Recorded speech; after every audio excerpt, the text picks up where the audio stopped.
The huge alien ships came out of nowhere. One moment, Earth's space around the moon was empty and quiet. The next moment, 200 massive warships appeared like dark shadows against the stars. Captain Jake Morrison stood on the bridge of his ship, the USS Liberty. He watched the alien fleet through the main screen. Each enemy ship was 10 times bigger than his vessel. Their hulls were black metal covered with strange glowing lines. Weapon ports lined their sides like the eyes of giant spiders. "Sir, we're getting readings from their ships," said Communications Officer Pete Collins. His hands shook as he worked at his station. "These things are huge. Our biggest battleship would fit inside one of their cargo bays." Commander Lisa Harper moved to stand beside Jake. She was his second in command and had been with him for 5 years. "Captain, what are your orders?" Jake looked at the alien fleet again. Earth's defense ships looked like toys next to them, but someone had to make first contact. Someone had to try talking before shooting started. "Send a message to Earth Command." "Tell them we're moving forward to make contact," Jake said. "And Lisa, make sure all weapons are ready just in case." The Liberty moved forward with 20 other human ships. They were Earth's first line of defense. Behind them, another 100 ships waited near Mars. It wasn't much against 200 alien warships, but it was all they had. On the biggest alien ship, Admiral Vextar watched the humans approach. He was tall and covered in gray scales. 4 yellow eyes studied the human fleet on his screen. His mouth had too many teeth, and they all showed when he smiled. "Look at these tiny ships," he said to his officers. "Are these the best the humans can send? I've seen cargo haulers bigger than their warships." General Clixrun stood beside him. His people had been fighting wars for 1,000 years. "Admiral, our scans show their weapons are very basic. Small metal bullets fired by chemical explosives. Their biggest missiles carry simple atomic warheads." Vextar laughed. The sound was like breaking glass. "Atomic weapons, how crude. We stopped using those toys 500 years ago. Their bullets won't even scratch our shields." The alien ships moved into a tight formation. They weren't worried about human weapons, so they didn't spread out. All 200 ships stayed close together, like a metal fist hanging in space. Back on Earth, General Sam Parker sat in a deep underground room. The walls were covered with screens showing the alien fleet. His staff worked at computers around him. Everyone looked worried. "Sir, the aliens are staying in a tight group," said Colonel Nick Williams.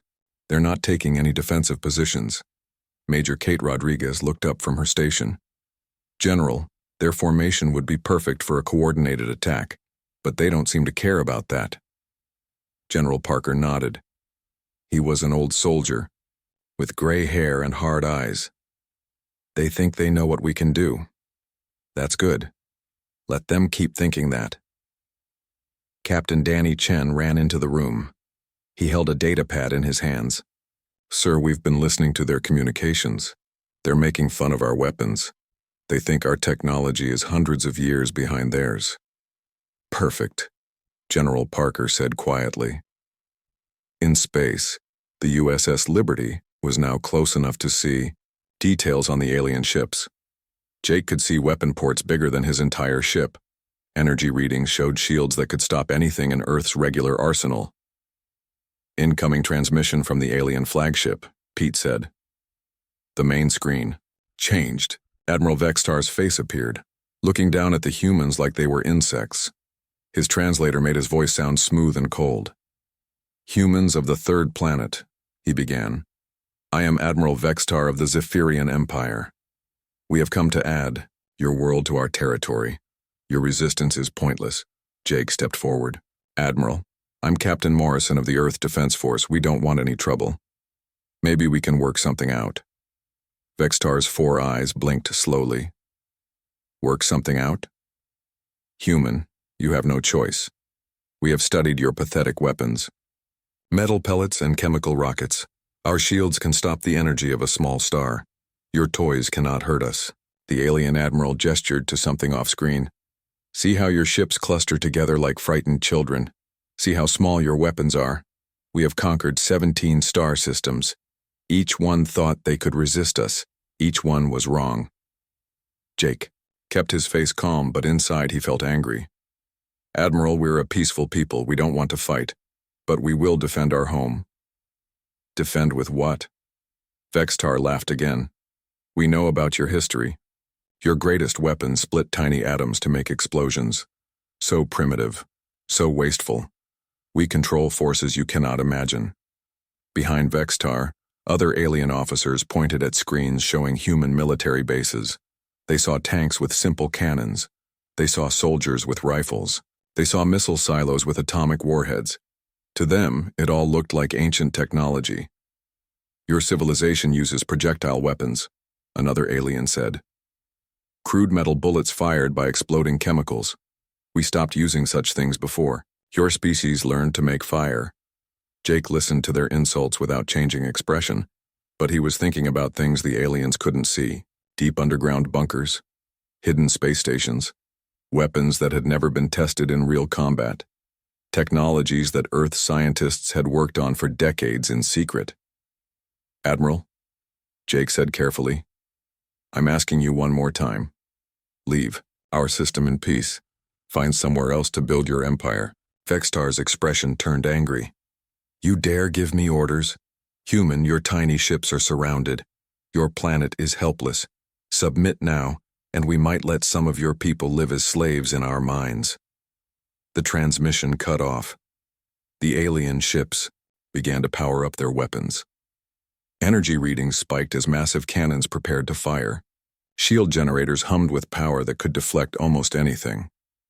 Jake turned to his crew. All ships, fall back to defensive positions. Send a message to Earth Command. Tell them the aliens have refused our peace offer. Lisa looked worried. Captain, our weapons really can't hurt those ships. Their shields are too strong. Jake smiled for the first time since the aliens arrived. Lisa, those aren't the only weapons we have. Far below on Earth, General Parker received Jake's message. He looked around the war room at his officers. Everyone waited for his orders. The aliens have made their choice, he said. They want to see what human weapons can do. I think it's time we showed them. He pressed a red button on his desk. All stations, this is General Parker. Begin preparations for Operation Daybreak. Around the world, hidden doors began to open. Deep underground, powerful machines started to wake up. In secret bases that didn't exist on any map, weapons that had never been fired began to charge with energy. The aliens thought they knew what humans could do. They had seen the small guns and simple missiles. They had laughed at Earth's primitive technology, but they had only seen what humans wanted them to see. Soon the sky would burn with weapons the Zephyrian Empire had never imagined. Soon, they would learn that size wasn't everything. And soon, they would discover that the most dangerous enemies were the ones who looked weak but were really very strong. The battle for Earth was about to begin. 3 days passed after the first meeting between humans and aliens. The Zephyrian fleet stayed in their tight formation near the moon. They were not worried about human attacks. Their sensors showed them everything they thought they needed to. I know Admiral Vextar called his war council together on the command ship. The meeting room was huge and filled with alien officers. Maps and data screens covered the walls. Every screen showed how weak human defenses looked. Look at their ground weapons, said General Clixron. He pointed to pictures of human tanks and artillery. See these primitive cannons? They fire simple metal shells using old chemical explosives. We used better weapons when we were children, playing war games. Commander Yulvex nodded his scaled head. Our personal armor could stop their biggest bullets. A single Zephyrian warrior could walk through their strongest fortress without getting hurt. The alien officers studied more pictures from Earth. They saw human soldiers carrying rifles. They saw fighter jets with small missiles. They saw naval ships with conventional guns. Everything looked basic and outdated. Admiral, said Science Officer Mexcala, our deep scans show they have atomic weapons, but only simple fusion bombs. Very messy, very inefficient. They probably damage their own planet when they test them. Vextar smiled his terrible smile. Fusion bombs. We had those 1,000 years ago. Now we use weapons that can crack planets in half. These humans are like cave dwellers trying to fight star warriors. The aliens had good reason to feel confident.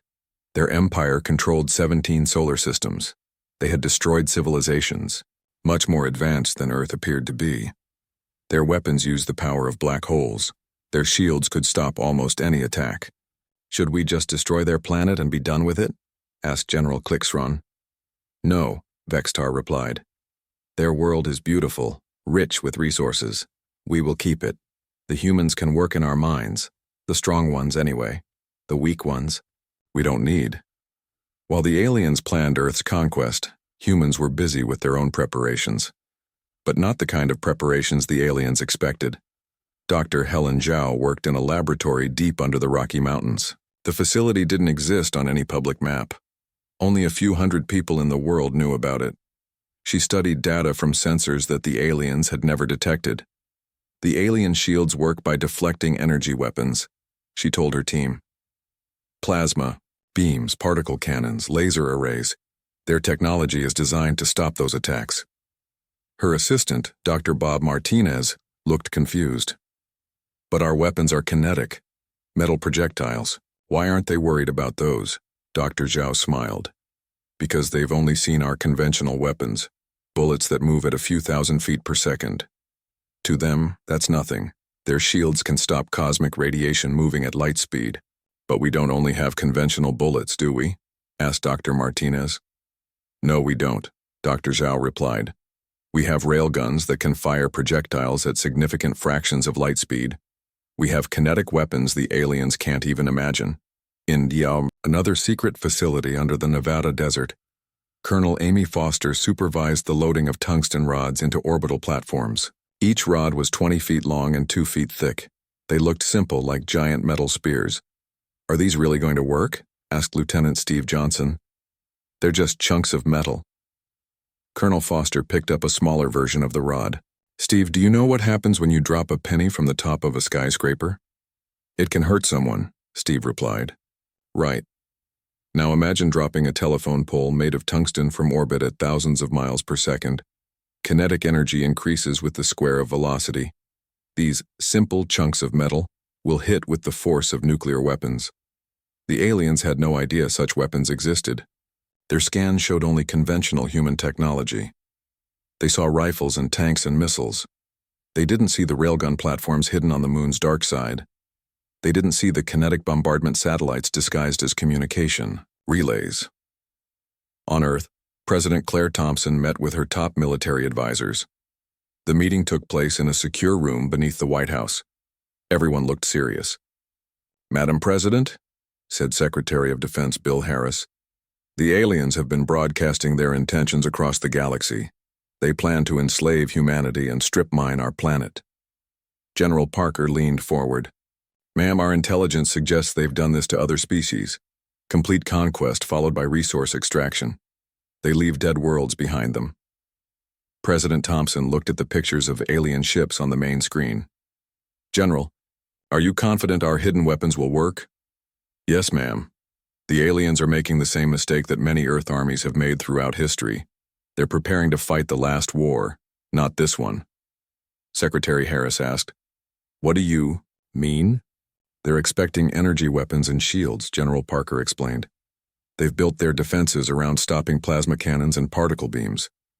But we're going to hit them with good old-fashioned kinetic energy, just delivered in ways they've never seen before. In space, Captain Jake Morrison kept his ships in defensive positions.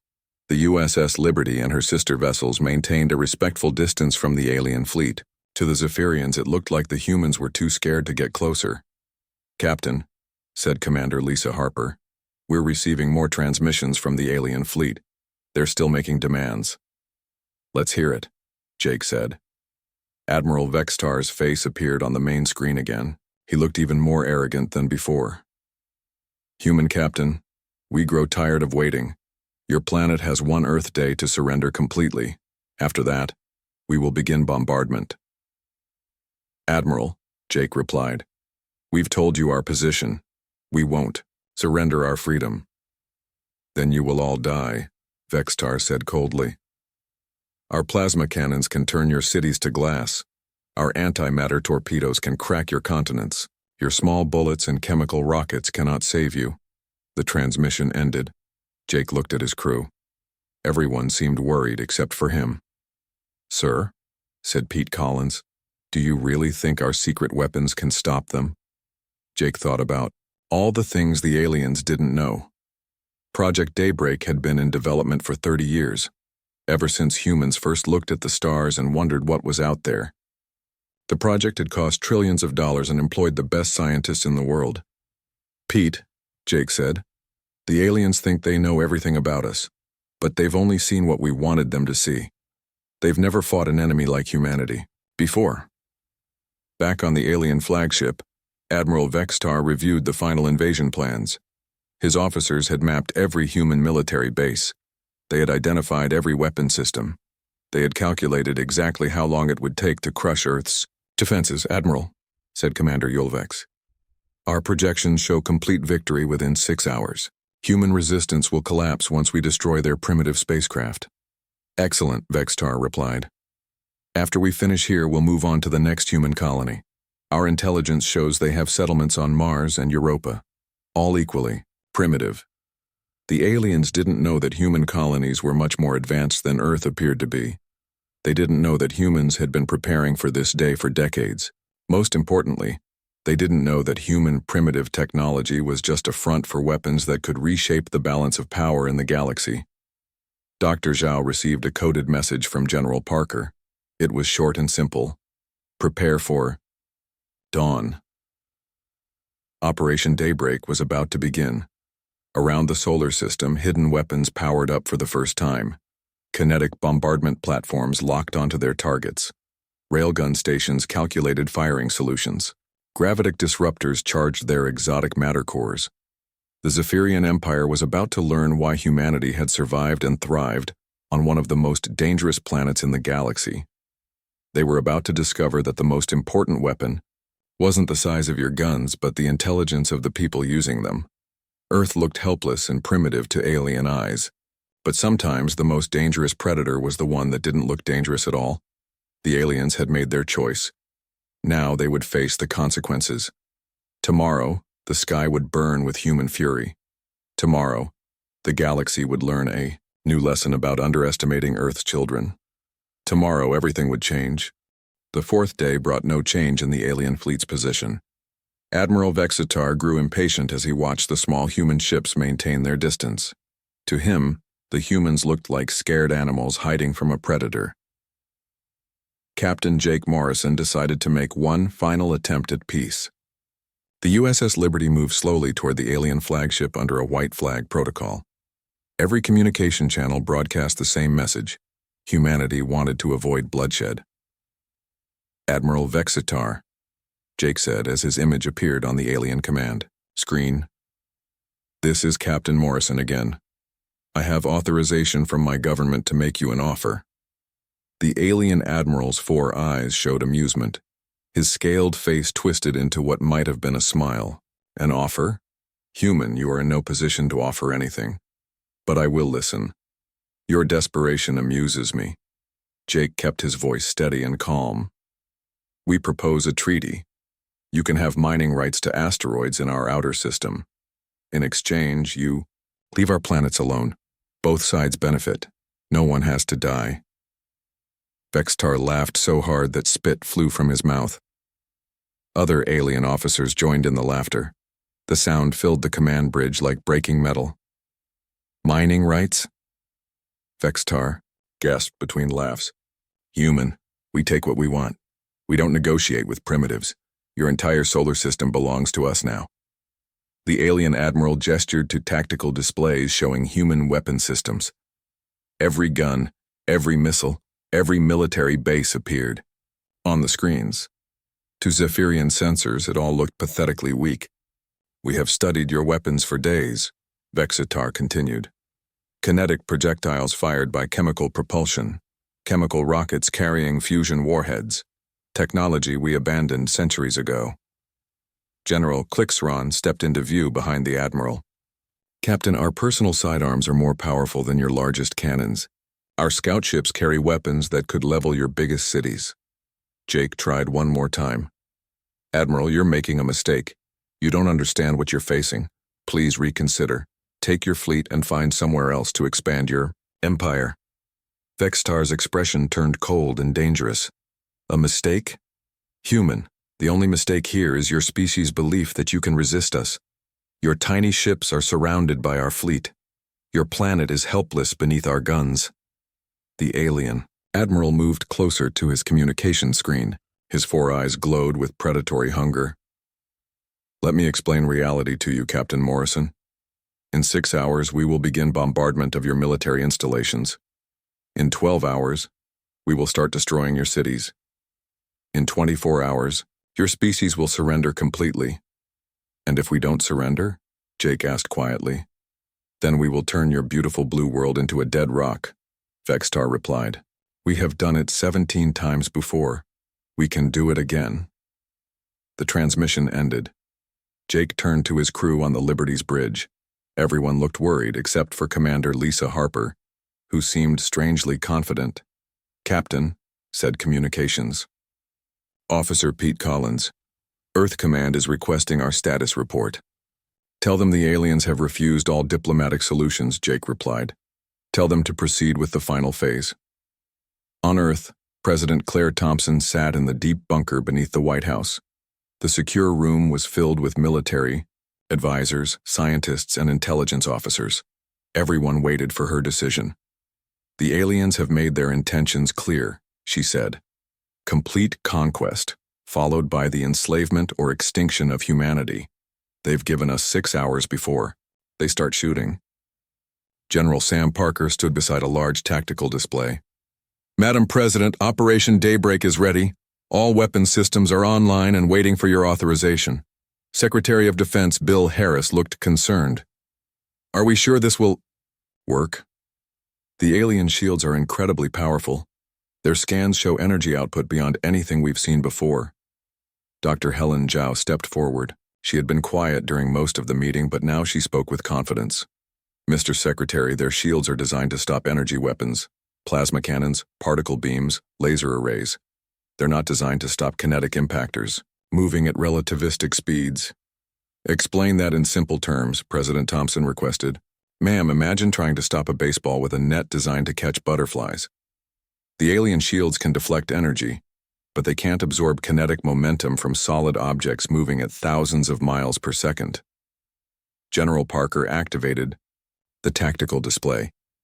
It showed hidden weapons platforms throughout the solar system, kinetic bombardment satellites, railgun installations, gravitic disruptors, technologies that had been developed in absolute secrecy for 30 years.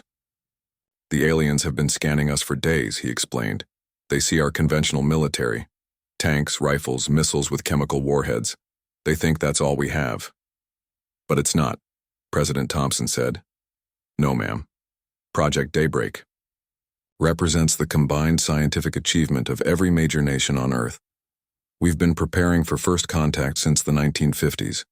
Not the kind of contact we hoped for, but the kind we feared. Colonel Amy Foster joined the briefing via secure video link from her command bunker in Nevada.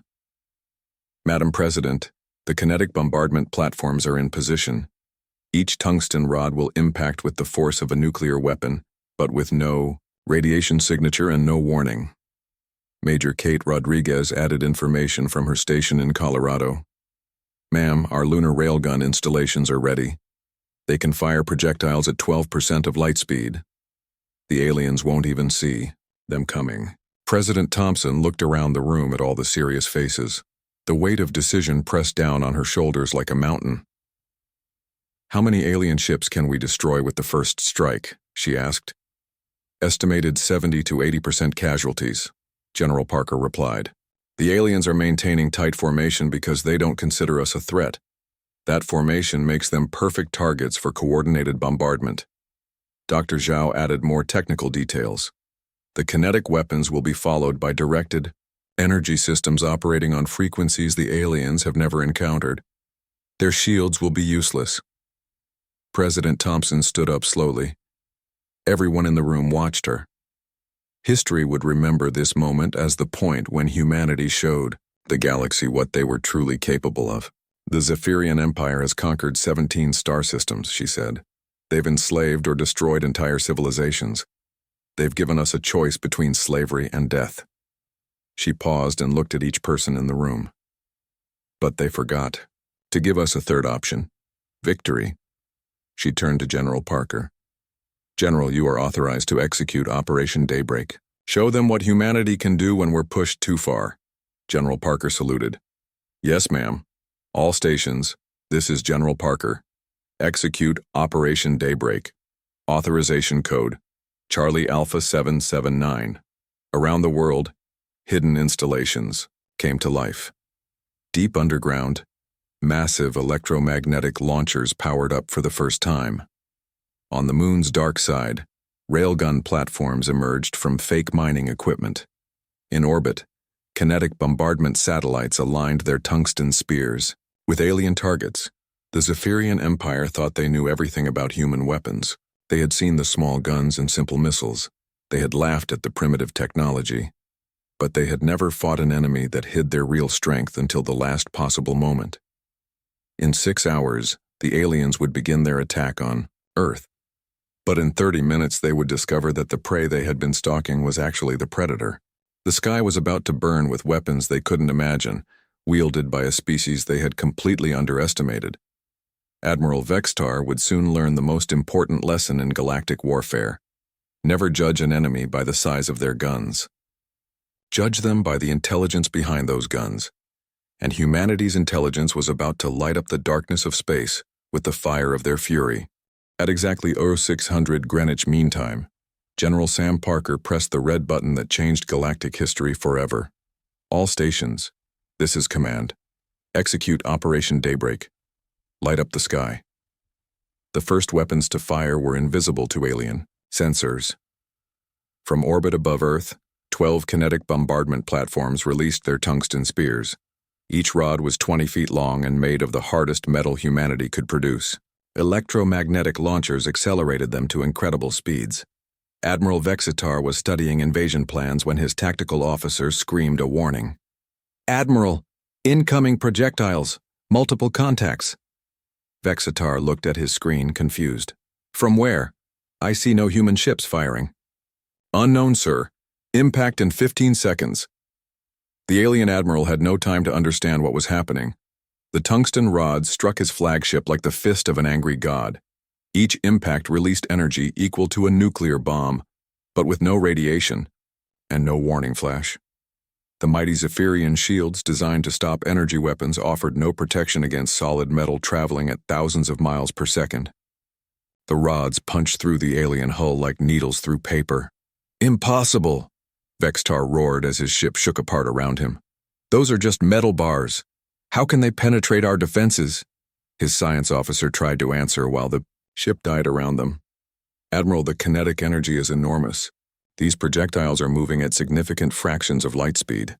But Vextar would never understand the physics lesson. The kinetic bombardment was just the opening move.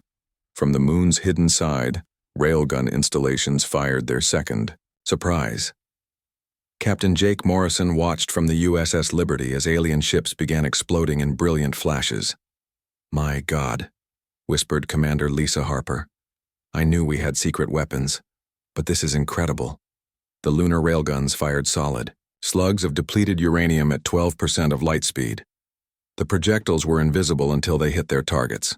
Then alien warships simply came apart like toys struck by hammers. Admiral Vextar's flagship was dying, but he was still alive. Emergency power kept his bridge functioning while his crew struggled to understand the attack. Damage report, he shouted. Hull breaches on 47 decks, his engineering officer replied. Shield generators offline, weapons systems failing. How many ships have we lost? 63 vessels destroyed, sir. More taking damage every second. The alien admiral couldn't believe what he was hearing. His mighty fleet was being torn apart by weapons that shouldn't exist. The humans had shown only primitive technology. Where were these devastating attacks coming from? The answer came in the form of the third wave of human weapons. From installations hidden across Earth's surface, directed energy systems fired beams that focused the power of entire fusion reactors into coherent streams of destruction. But these weren't normal energy weapons. Dr. Helen Zhao's team had developed exotic radiation frequencies that alien shields had never encountered. The beams passed through Zephyrian defenses like light through glass. "Sir, we're detecting massive energy discharges from the human planet," reported the tactical officer. "But our shields aren't stopping them." Vextar watched in horror as more of his ships died under the mysterious bombardment. "What kind of energy weapons are these? Our shields should deflect any beam."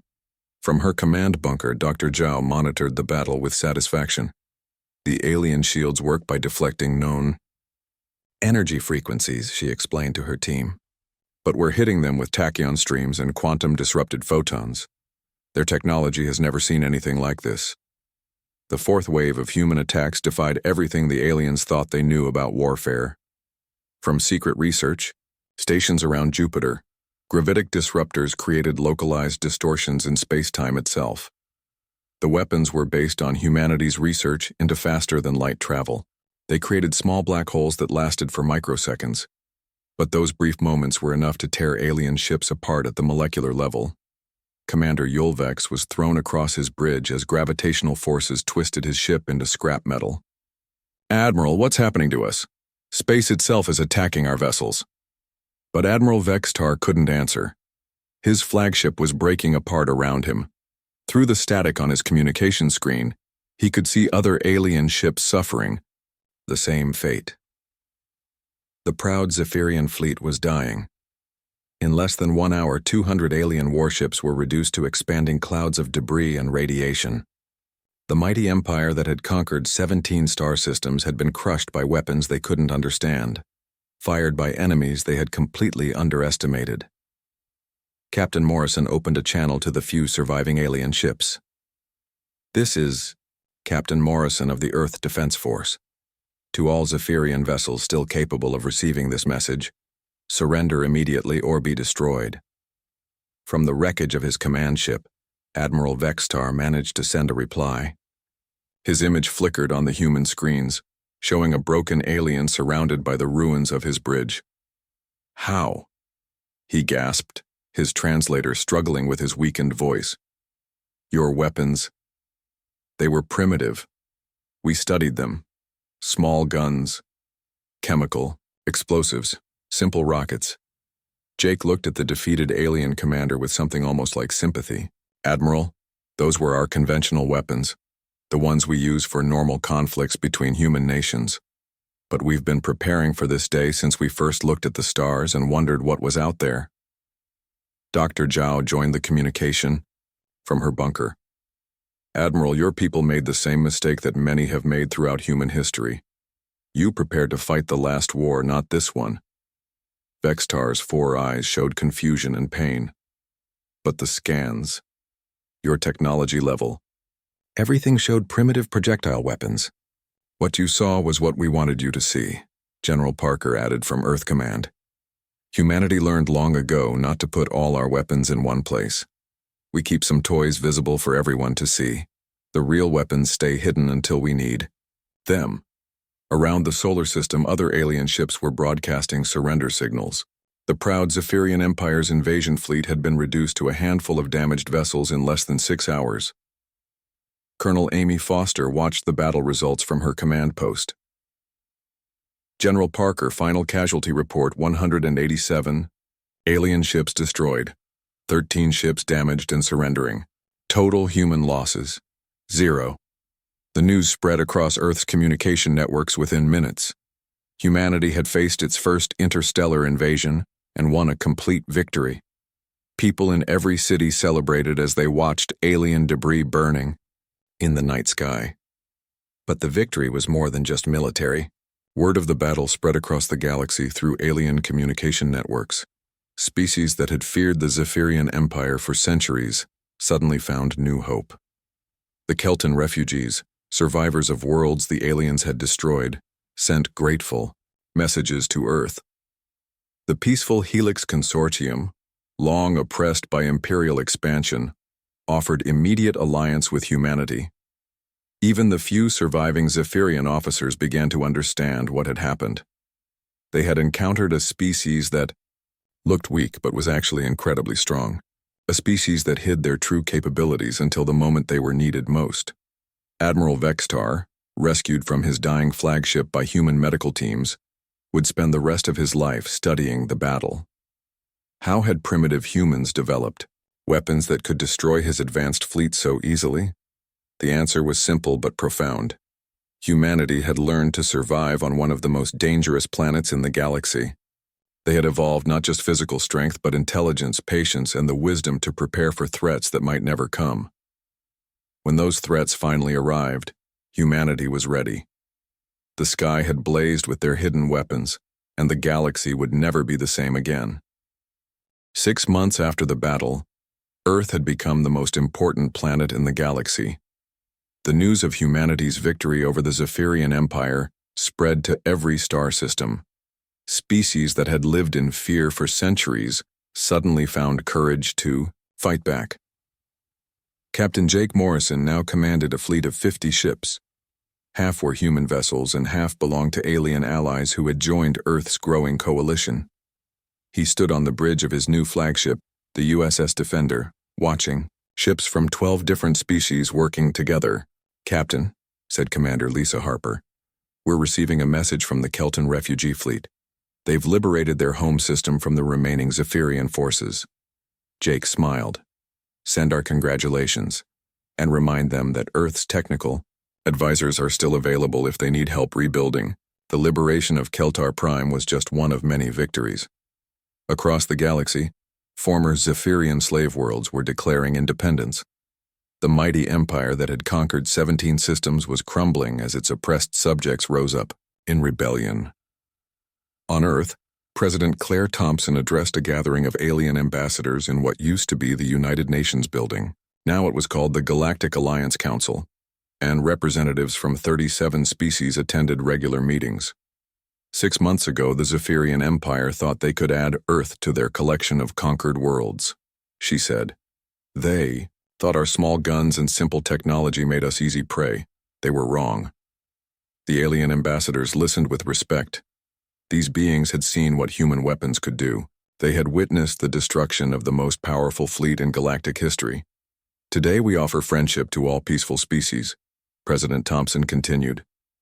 "We offer protection to those who need it, and we promise that no empire will ever again terrorize innocent civilizations without facing the consequences."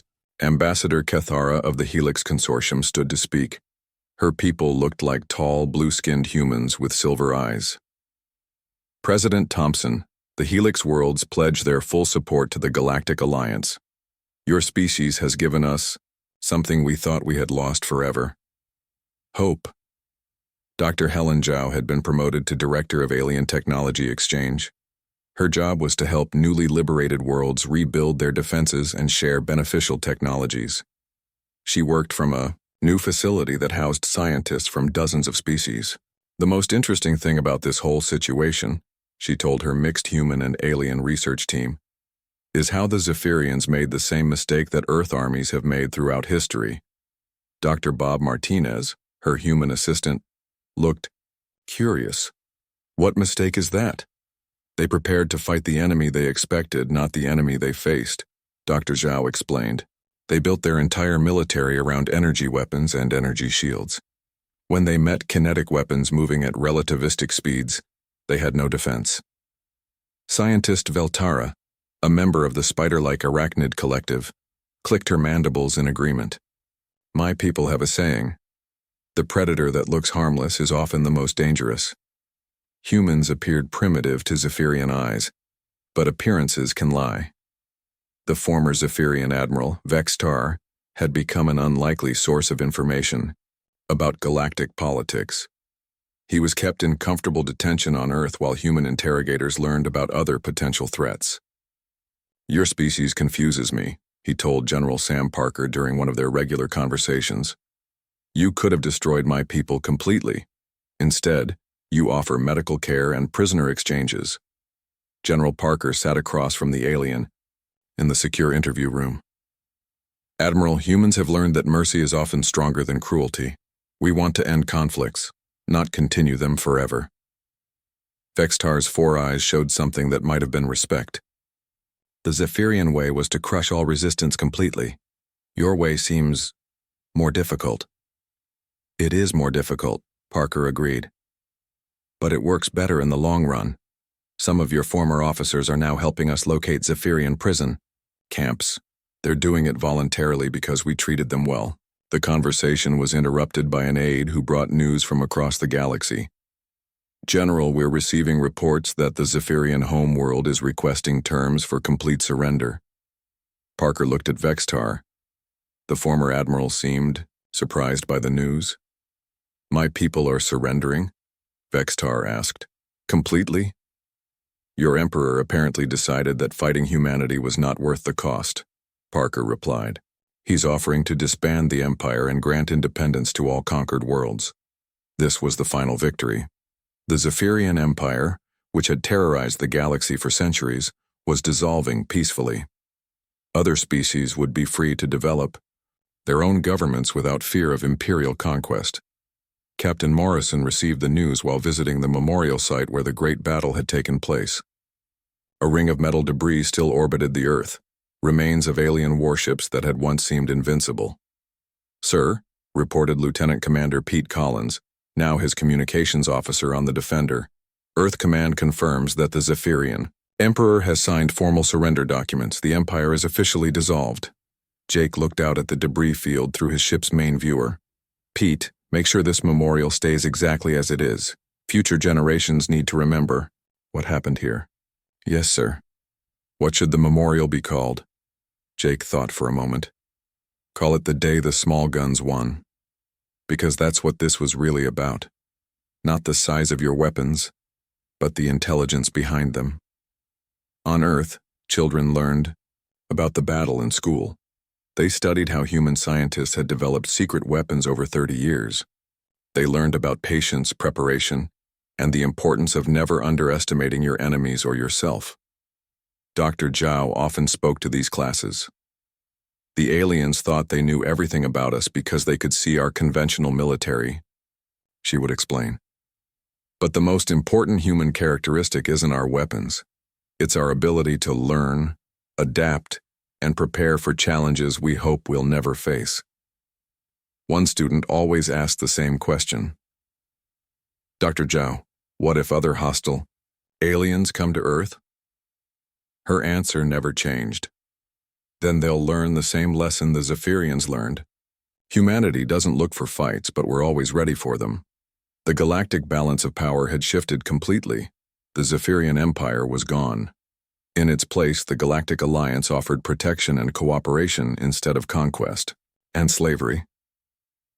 Trade routes that had been controlled by imperial forces were now open to all species. Ambassador Cathara summed up the new situation during a council meeting. For the first time in living memory, small civilizations don't have to fear being swallowed by larger ones. The humans have shown that size isn't everything in warfare. President Thompson smiled at the compliment, but she also issued a warning. The Alliance will defend any member world from aggression, but we won't be the galaxy's police force forever. Every species needs to develop their own defenses and their own strength. Years later, when historians studied the battle, they identified several key factors in humanity's victory. Superior technology was important, but not the most important. The real advantages were patience, preparation, and the wisdom to keep their best weapons hidden until they were truly needed. Admiral Vextar, who eventually became a teacher at the Alliance Military Academy, put it best. The humans won because they understood something my people had forgotten. In warfare, the appearance of strength matters less than actual strength, and actual strength comes from the mind, not the weapon. The galaxy had learned a new lesson about underestimating Earth's children. Humanity looked small and primitive to alien eyes, but they had survived and thrived on one of the most dangerous planets in the known universe. When pushed to defend themselves, they had shown that evolution's greatest gift wasn't size or strength, but intelligence and determination. The Zephyrian Empire had scoffed at humanity's small guns. Then the sky had blazed with weapons beyond their imagination. Wielded by a species that proved the most dangerous predator, was often the one that didn't look dangerous at all. Earth's children had taken their place among the stars not as conquerors, but as protectors, and the galaxy was safer because of it.